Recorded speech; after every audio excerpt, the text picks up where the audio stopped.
I remember when I was probably about 9 years old or so, I would dream about the day that I could start my life possibly in America, in a country where I could dream, I could have passions, and I could achieve them. I remember that I was in middle school and my mom and I would wake up at about 5 a.m.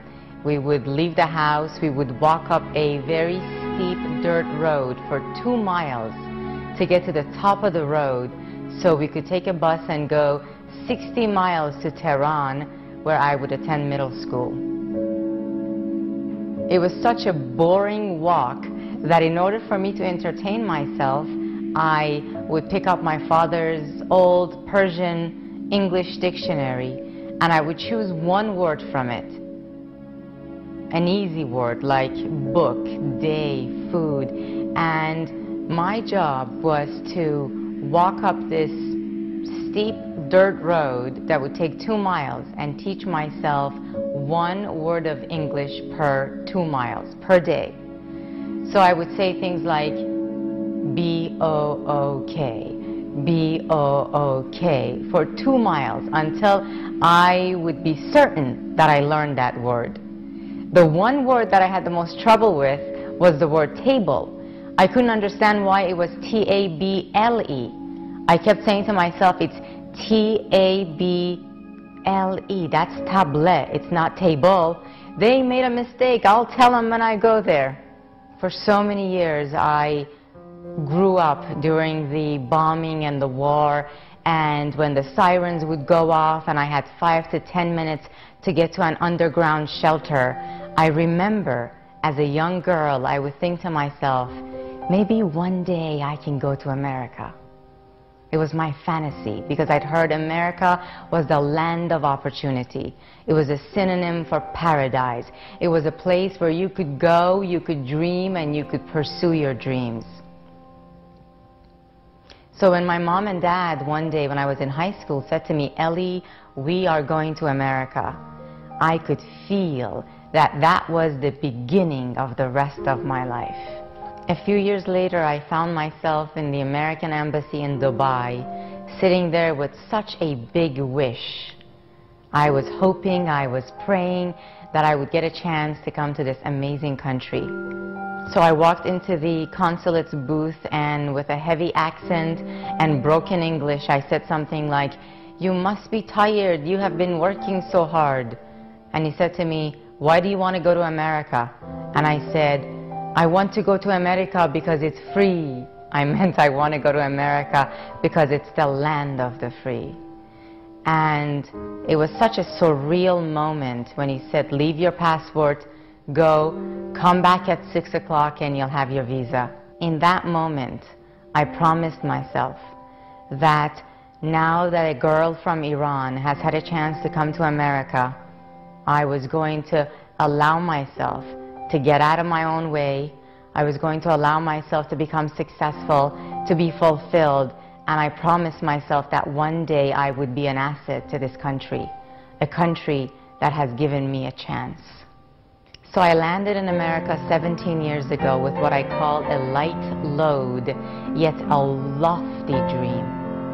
A light load, yet a lofty dream. My father said to me, "Ellie, I want you to look back at the bridge you have just crossed.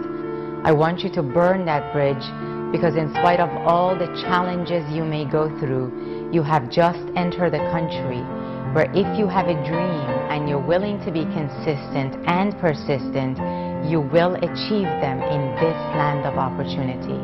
And those words have stayed with me for the past 17 years. Every time I've fallen down, and oh yeah, I have fallen down thousands of times, flat on my face, I would say to myself, if I'm willing to be consistent and persistent, this country will be the wind beneath my wings. And I would get up and shake myself off, cry a little, laugh a little, learn a lot, and continue going forward.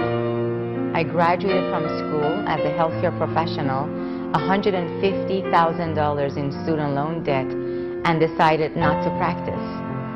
Instead of curing or preventing disease, I wanted to inspire others so that they could create ease.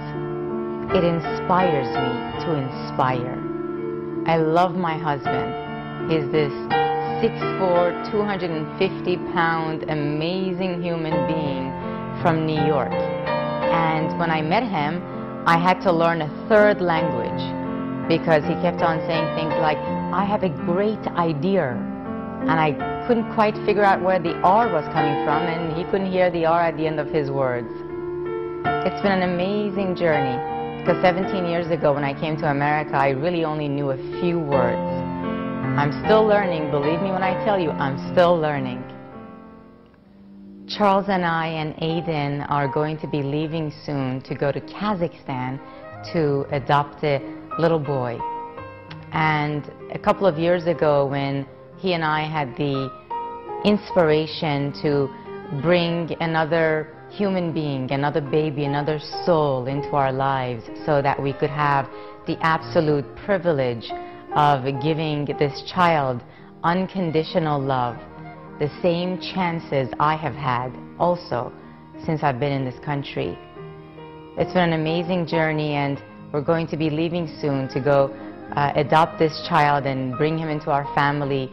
My son Aiden was just asking me, Mommy, my brother hasn't come from your belly like me, so where did he come from?